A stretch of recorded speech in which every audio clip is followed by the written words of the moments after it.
Hey everybody, thanks for coming to listen to me.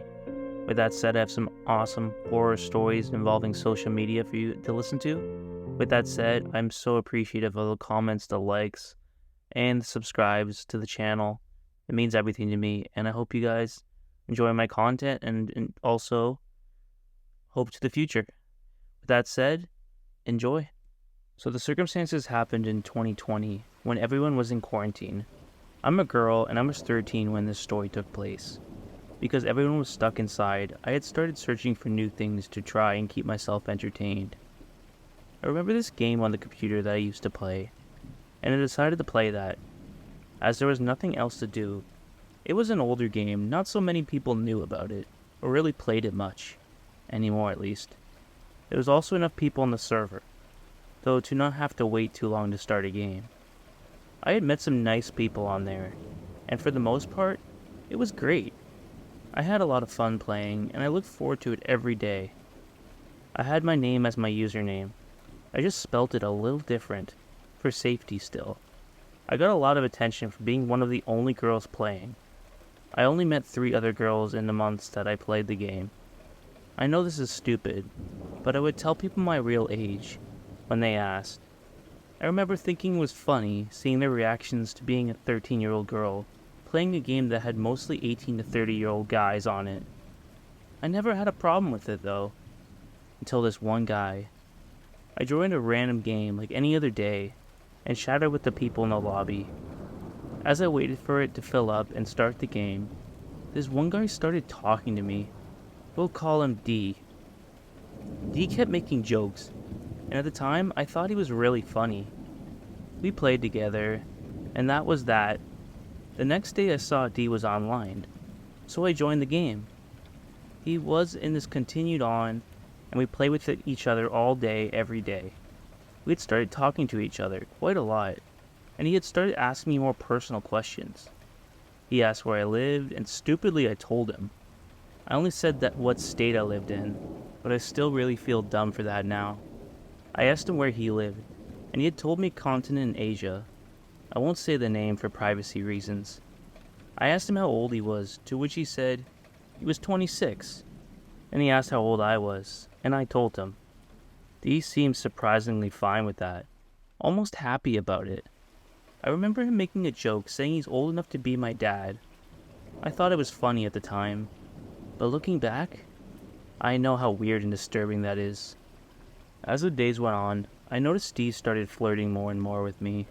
I brushed it off, though, and just assumed I was reading too much into it. Eventually, though, it escalated, and he had started calling me baby and sending me heart and kissing emojis. I feel so stupid for this now, but I just went along with it. I mean, I really liked talking to D, and I thought I might make him mad if I told him to stop at some point.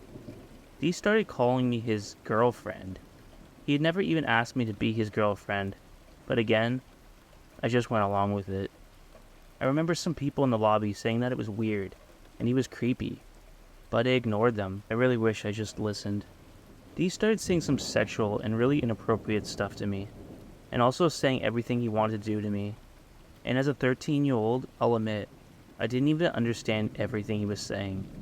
I do now, though, and it makes me so sick to my stomach to even think about it. Hey, we constantly ask me for my social media and my phone number, and asking to FaceTime, and also saying how he really wanted to see me. Now, I may have been stupid back then, but not that stupid. I always made up an excuse as to why I couldn't, so we only ever talked through the game. The more we played, though, the worse he got. I remember D saying how he wanted to see me naked, how he loves me, and how he was going to marry me, and then that I'd come live with him, and we'd be together forever. He told me that I couldn't tell anyone about this, though, because he'd get into trouble, and then we couldn't be together. The way he said it, though, made me feel like this was all my fault, like I was the one who wanted this, and I would get in trouble if this continued. It continued on with him saying more disturbing and sexual stuff, each and every day, until eventually, I just had enough. I blocked him on the game and then deleted the game soon after. I never wanted to play it again. I felt sick to my stomach, just thinking about everything that happened.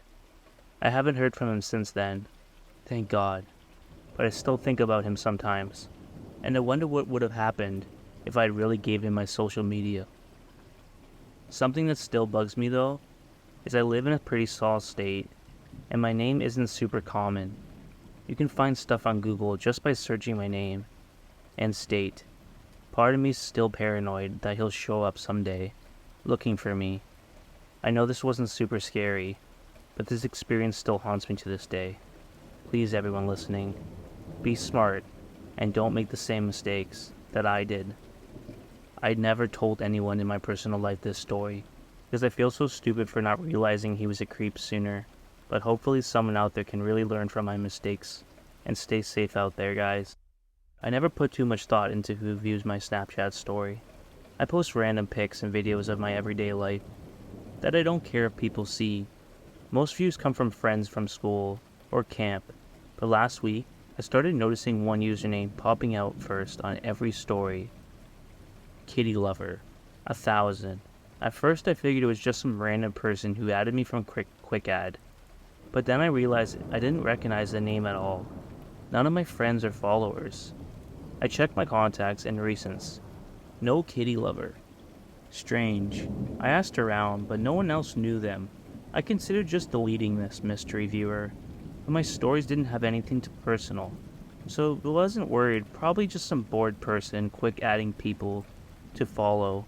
Forgot about it after a few days, until I posted a silly selfie with my friends at the movie theater, with no location, tag. An hour later, a notification pops up. Kitty Lover 1,000. Took a screenshot. Okay, random, but not alarming. People screenshot my stuff sometimes if it's funny. But when I opened Snapchat later that night, my blood ran cold. A new chat notification from Kitty Lover 1,000. Holding my breath, I opened it. A photo of me taking that exact same night through the movie theater. Glass doors. As I walked to my car, I recognized my new denim jacket and pink backpack in the glare of the street lamp, and a message. I see you. What the hell? My hands started shaking in disbelief. Who is this person? How long have they been spying on me and taking secret photos? I racked my brain, trying to think if I'd noticed anyone suspicious, following me around, or lurking outside the theater, but hadn't seen anything out of the ordinary. I'm zoomed in on the pack, scurrying for any identifiable details of the lurker behind the glass. But all I could see was a dark, shadowy figure, almost invisible, blending into the night outside. It must have been hiding there, watching me for who knows how long, waiting to snap that through the doors. The thought made my skin crawl. I immediately blocked Kitty Lover 1,000. But over the next few days, other mysterious screenshots kept appearing. That Saturday morning selfie at the coffee shop on Main Street that had stopped at on a whim. A dressing room mirror outfit pic from Forever 21 in the mall later that afternoon. I knew I hadn't posted either location, so how this creep found me there was crazy. On Wednesday, when another notification came off, someone screenshotting my study session in the far back corner of the library. I was thoroughly freaked out. That meant this unseen stalker had followed me into 3 different spots all over town. In less than a week, they were clearly tracking my movements, spying on me, and taking sneaky pictures, without me having any idea until I was notified later. My heart pounded with fear, imagining where else Kitty Lover might be lurking nearby. Without my knowledge, camera silly snapping away, I constantly glanced over my shoulder. Everywhere.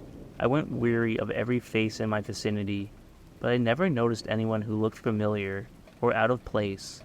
They were like invisible phantoms, always watching from the shadows, always followed by eerie snaps from Kitty Lover 1,000, with similar hidden vantage points, and the same message, I see you. Once, even times stamped during my class, I knew I hadn't posted anything. Were they calling me in real time, documenting my every move? I was thoroughly freaked out, but unsure what to do. I started scrutinizing everyone around me for clues to who might be behind that account.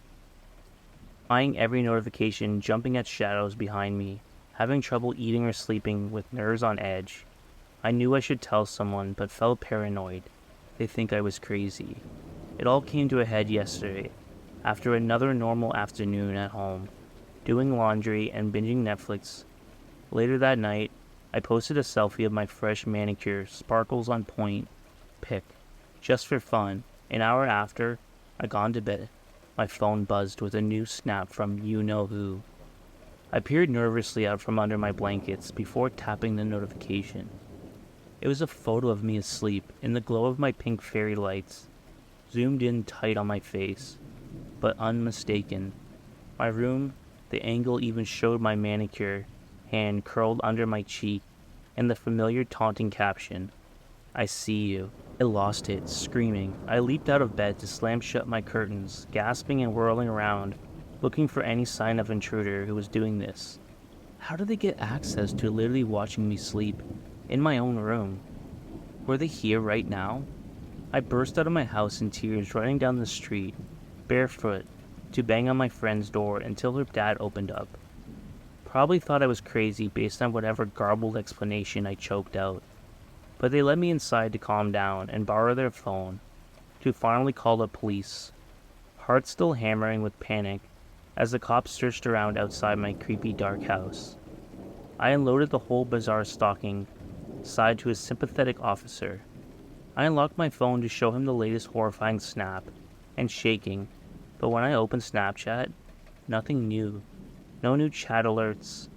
I scrolled through my camera roll, but the picture of me sleeping was gone, like it never existed. The officer patiently suggested it could be some elaborate prank my friends trying to scare me, but I knew what I saw. Whoever this kitty person is knows what I'm doing every hour of the day or night, watching me constantly from who knows where, and vanishing without explanation or a trace, until the next message. I only ever seem to see. I might never sleep soundly again. My house doesn't feel safe, and I can't stand being alone, imagining those unseen eyes following me. But one thing's for sure, I will be posting on Snapchat again anytime soon. I was feeling the Saturday night vibes after pre-gaming with my girls at the club. It was lit, dance floor, packed totally. My scene. I snapped a bunch of videos of us looking fire in our outfits, laughing and tossing back drinks, just capturing the fun night. You know, I posted it all to my Snapchat story without thinking twice. I woke up the next morning a bit hungover, but still reminiscing on an awesome time, sleepily scrolled through people's reactions to my stories.